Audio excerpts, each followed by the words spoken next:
Okay. All right. COPA v. Wright is far from unsettled law.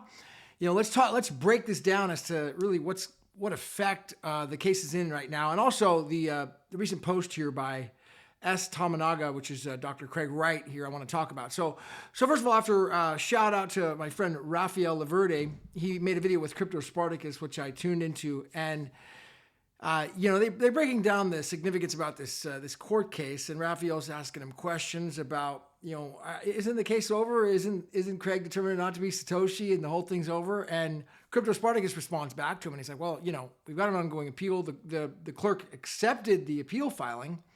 Craig is now, briefing it.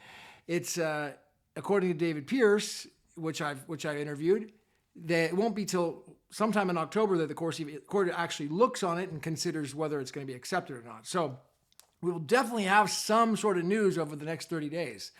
What that news is going to be, it's unsettled. So for anyone to assume that it's settled law is a huge mistake. All right, it is definitely unsettled.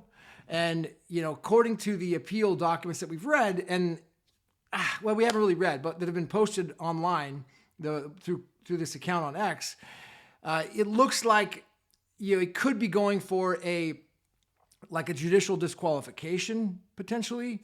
And I don't know how that procedurally works in the UK. Usually in a state court in California, you'd have to file a specific motion, like a 170.6 motion, or a 170.3 challenge or a 170.1 challenge, and you'd file a declaration and prior to the trial challenging the judicial officer. But apparently in this case, it's rather unique because the allegations, this is one of the allegations, is that, according to Dr. Wright, and, really according to videos that have been on my channel here, David Pierce associated with the court, with the judge. And the judge was very explicit about not associating with anybody, during the trial. So now what's come out after the trial, which Craig Wright couldn't have challenged during the trial because this is new information, is that the court was getting information from what Craig claims that Mr. Pierce is he's an ally of COPA, not a member, but an ally, I think is the word he used. So that's the allegation. It could be a Hail Mary. I mean, I'm not even going to comment on the effect of it because I don't know, but that's just the allegation. It's definitely unsettled law. That's for sure. And if you go back, 6 months or so, there's some interesting theories about these guys like Crypto Rick that talk about, and he's going to more of the esoteric side and how this is all planned from a much higher power. There's no everything's already pre-planned and chessed out, and that Craig Wright was certain to lose at trial, but to win on appeal because that's going to settle out the law over the blockchain going forward. So there's that angle too, right? And then there's the angle of like, oh, the courts are all corrupt. Everything's a scam. Everything is against Craig. Okay, so these are just theories. We don't know, but we do know for sure it's unsettled law, and it would be a huge abuse of anyone's thought to make a predetermined decision and say and make a conclusion. So for anyone who is out there making conclusions, which are widespread, it's widespread, abundant mass psychosis of legal conclusions that are made about this case, which are completely unfounded and unsettled. So I'm going to object to any of those legal conclusions, whether they're for or against COPA, okay? They're just completely unsettled, or for or against Craig. And the most widespread one is that Craig's lost, the case is over, it's done, it's final, there's no chance. That's the most widespread conclusion that has been stuck. Now, what I'm realizing here after watching this video with Raphael, Crypto Spartacus a little bit more, is that I think the importance of the message about this appeal being unsettled is just not covered. And let's say that the angle of the Crypto Spartacus made that the courts are corrupt and that Craig doesn't have a chance to win because of that, and that he's releasing this information to help get the public, what's called the public awareness out there. I think that's an important element, to get the public awareness out there. And so that's why I want to talk about it today and continue talking about it. I'm going to do more spaces about this coming up. And I'm gonna hammer on this point because X is a free speech platform, and I mean I don't experience I respectfully, and I'm gonna continue that I have stayed away from, there may be censorship over this issue, but I'm able to. I want to just tread lightly on it and just state it like it is.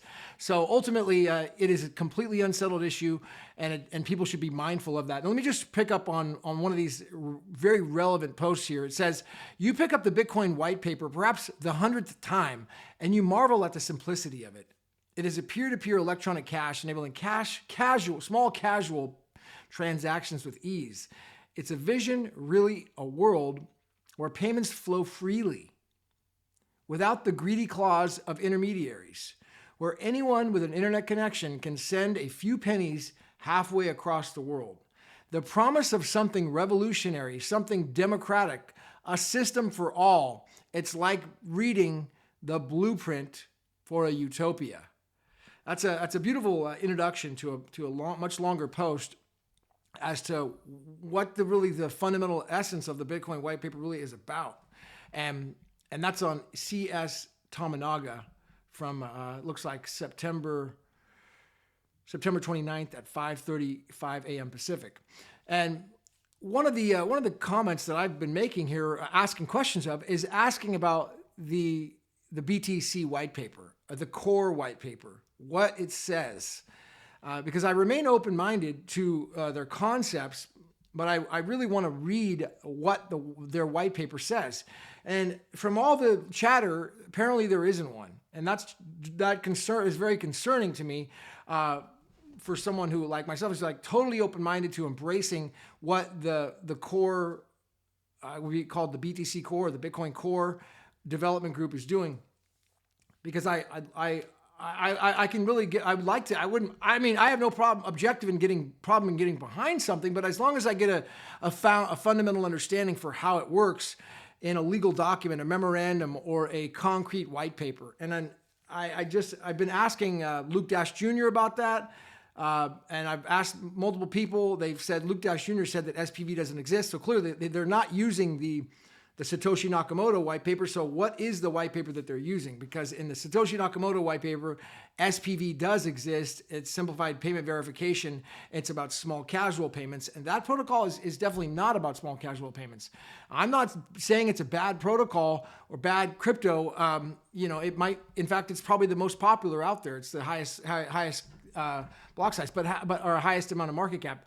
But I just would like to find out how it works. What is the framework for it? And in order to do that, I don't learn about it on YouTube or from a guy. I learn about it from either legal filings, memorandums, or white papers.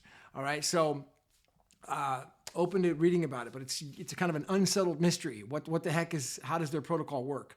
So back to the Bitcoin white paper, which we do have, and we do have a protocol which N-Chain has backed up. Now, I think that another the mistakes here that my good friend Raphael Laverty is missing, and it takes that boomer mentality, what they would call, what a lot of people like to name call boomer or the past world. You do have to kind of embrace that. I know that he may be against that, but in the current world that we live in, which is regulations, which is civil cases and statutes, especially in the United States, which we got Title 35, which embraces all the intellectual property and patent rights. So in Title 35, there's very strict statutory compliance. It needs to be upheld to embracing intellectual property. Now, according to the kind of the mystery, this stallion, this big giant that's posing in the back, hiding in the background, that really we are wondering about, guessing about, very, very quiet, and they call themselves N-Chain. According to N-Chain, the entire industry is already cornered front to back in a giant, the entire industry is already patented front to back, backwards and forwards. And it's a bold claim, but when you do have 1,000 granted patents, it's not, it's yet to be seen as to how that goes. So I think that to embrace things outside of the framework of that could be an error for the long term, because when you're embracing, let's say a blockchain let's say is a different protocol that is not within that framework, well, it could be potentially at risks of being in violation of that framework. and therefore you're involved in something or building in something or doing something that literally could just get taken out by this giant freight train. So, you know, it's important to kind of look at this. This is much bigger than just the COPA v. Wright case. Okay, that's one element, but it actually, okay, you know, in let's look at this again. Like, let's say that Crypto Spartacus and the mainstream news, he mentioned that the courts are corrupt and it's over. There's no chance, and he doesn't appeal. He doesn't get the appeal. What does that mean for let's say the BSV blockchain? It doesn't mean really squat. I don't think it actually has any effect over things as they are right now. I'm not seeing how it would change anything going forward. So just FYI. So I'm not seeing. I'd be open to hearing if anybody has any suggestions. Please leave a comment of how, if he's not allowed to appeal, he doesn't get the appeal, how that negatively affects BSV blockchain. Now, on the hindsight, if it is granted that he actually is Satoshi, and the case goes back, and then they hear the passing off claim, which would be the next case about the BTC using the name Bitcoin passing off. It's like a claim of fraud, kind of a claim of fraud. Well, those effects would be absolutely massive. You know, where the entire BTC chain would not be allowed to use the name Bitcoin. Those are huge potential catastrophic effects for the entire industry. So, in hindsight, and looking kind of at the trade-offs here, now we could just assume that he's not going to be granted the appeal. It's probably best, because that's kind of where we are right now. And if so, going forward, it actually, we don't actually, I don't know, I guess the big blocker world mentality doesn't actually need him to grant the appeal to succeed, because what's happening in the background right now is the adoption is coming in through these, through the old world, through the boomers, through the people that are beginning to use the actual Bitcoin protocol through fiat. And people just aren't seeing it yet. It's just not seen yet, and they won't see it till later. So it's super, super exciting of how it's coming to play out. And we don't need the favoritism of the mainstream. BSV blockchain, it actually doesn't require the favoritism. And I was thinking at the beginning, like, oh, we got to switch the brand. They got to switch the brand name to something else if they want to succeed. It doesn't matter. They can. It doesn't actually matter. Because when it comes to regulation, when it comes to litigation and law, what the narrative of, let's say, if there's a hate attack on someone, what that is, it doesn't really matter. People like certain people, they don't like others. It won't affect things going forward. What will affect things is adoption and use and utility. So in hindsight, I just wanted to talk about the court case and how it's totally unsettled. I would expect the unexpected right now in this court case, and not forget about what some of our esoteric friends even talked about Crypto Rick, which I'll post an early video I did with him at the beginning. At the end of this video, you can watch what his insight was. But then again, also completely, it's better to completely face that and realize that it's over. Even if it is over, what are the effects of that? That's basically where we are right now. So, but it is not settled. Do not count Dr. Wright out. I will not count him out for a heartbeat, for a second. So check out that X post that he's got on his account. Be sure to subscribe. Thank you everyone for tuning in. Hit those freaking ones, all right? And leave a comment. Dude, I want to hear what you have to say. And the notification bells, all right? Check out the video with Crypto Rick at the end. If you haven't already seen it, it's a good show. And I will see you at the top.